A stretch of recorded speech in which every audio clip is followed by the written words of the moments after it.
Ooh la la la, ooh la la la la la la, ooh la la la, ooh la la la la. Breakfast with Bob. Oh yeah. Poncho Man!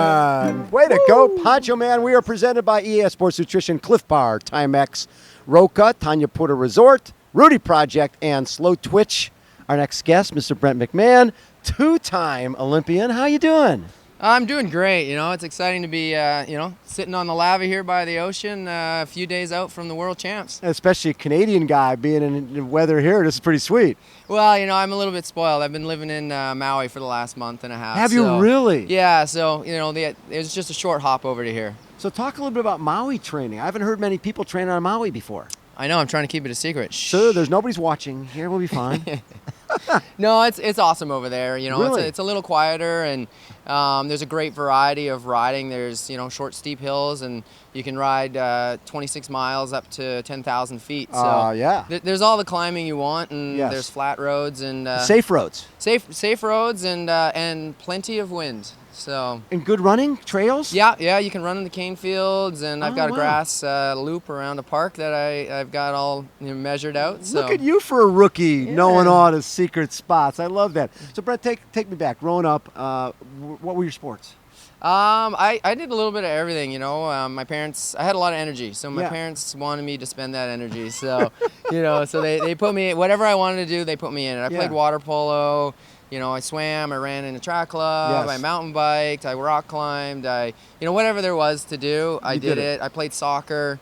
So yeah, a mix of team sports and individual sports. And, as I got older, I finally settled on triathlon. And what was the turning point for you? When did you find triathlon? I think ultimately, I did my first triathlon when I was 10 years old. So, I've been doing them a long time. I did my first world championships when I was 15 years old. Wow.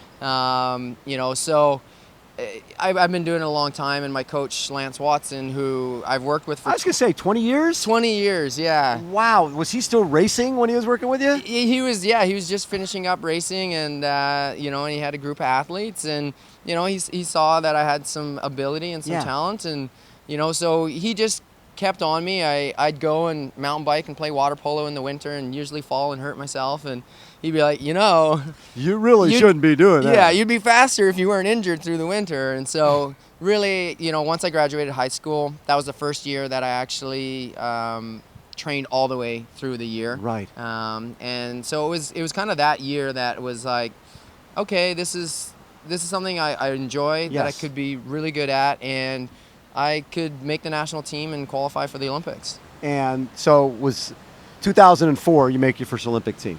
Yeah. Going to Athens. Athens, yeah. What was that experience like? For a guy, you played a myriad of sports growing up, but I'm sure in the back of your head, something with the rings on it would be really cool. Yeah, it was awesome. As a kid in sport growing up, the Olympics Yeah, is, it's it. you It's the watch pinnacle. it on TV, Yeah. and it's just something you do. And we were a sporting family, and so to have the opportunity to represent your country at the Olympics was amazing. And obviously your first one to be in Athens, kind of where it started was pretty awesome. So it was just an amazing experience. And then after that, stayed on the path to get to 08 in Beijing.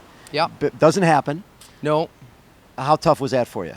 It's really difficult. The Olympics it's a 4-year cycle, and That's what's so hard about it. It's 4 years of your life, and your family and your friends and your girlfriend and your partner and your therapy team and everybody's in it for 4 years with you. And so when you get that far and you're not selected to the team, and it's tough, but that's how it goes, and you just have to decide whether you're going to regroup and go another 4 years, or you're going to move on. And in 08, I wasn't selected, and so that year I actually took the opportunity to try some new stuff. I had done Xterra up to that point, but I hadn't done any 70.3s or Ironman. So I kind of had a in-between year there. So I was like, okay, I'm going to go try this long course stuff. And you did well at Xterra. Yeah, I did well at Xterra. I was on the podium at Worlds twice, and and then so in 08 I did my first half Ironman. And Which one was that? It was actually in Kona, Okay, Newfoundland, and I was racing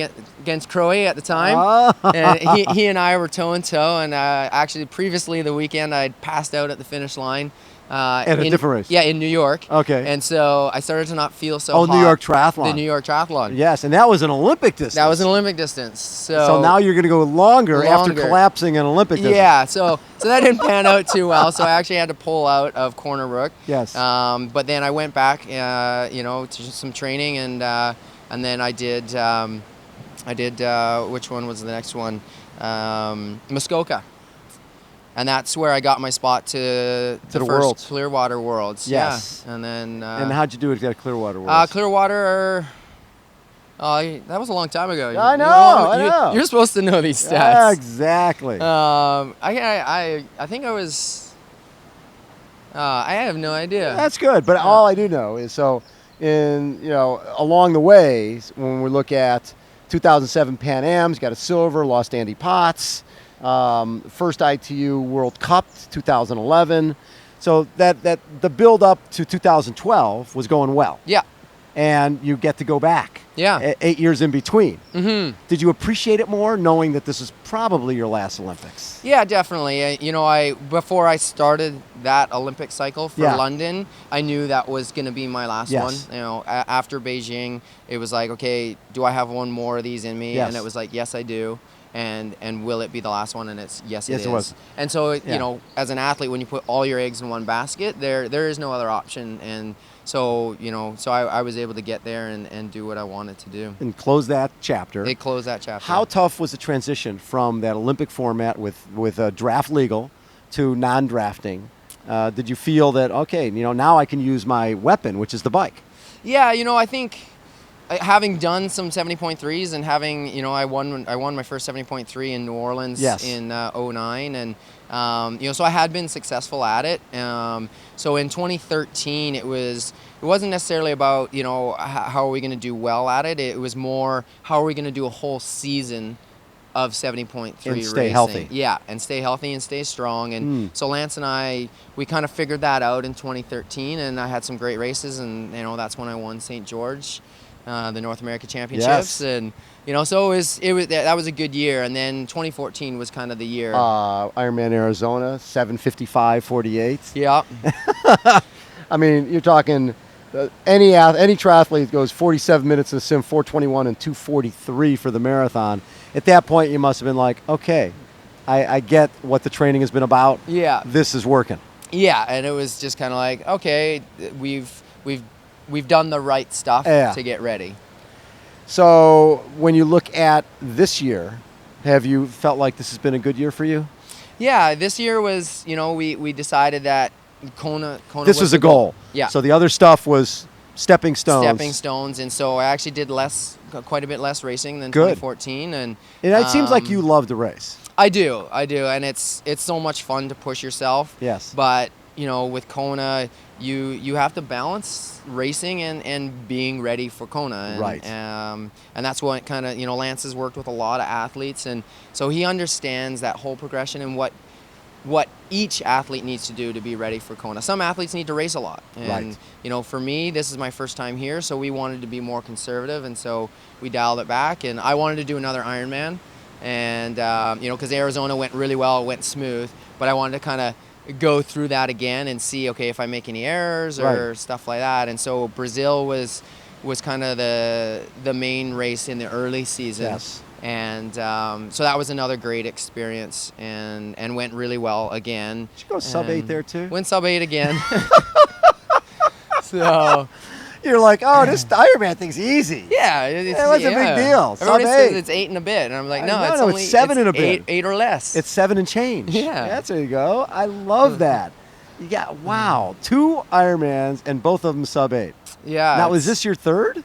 This will be my third. This is your third Ironman. Yeah. And you've never gone over 8 hours. No. Yeah, so you want to keep that streak going. It would be pretty awesome too. I love that. So the confidence you gain from having 2, especially Brazil's hot, Arizona's windy. Mm-hmm. You've had great experiences in both. What did you learn from those 2 races? I think Arizona was definitely because it was windy. It was an independent race. It was I was on the bike by myself the whole time. Yes. So you had to solo and keep your mind together. Yeah. So it was very much, do your race and Yes. go in your parameters. Brazil, it was the Latin America Championships. Yep. And there was 4 of us that went under 8 hours. That's right. That's right. T.O. went under too. Yeah. Yeah. So that was more of a really, you got to be in the dynamic. You got to be around the other guys. You got to be at the front. Yes. If you want to win, and so that was that, and that's why I wanted to do another Ironman, because I wanted one where I had to be racing the whole time. Yeah. And because that's what we're doing here. Yes. And so that was a really great experience, and trying to stay out of the draft zone and not let guys get away and keep yourself right in the zone. What's special about this race, we talk about the heat and the wind, but it's really the competition.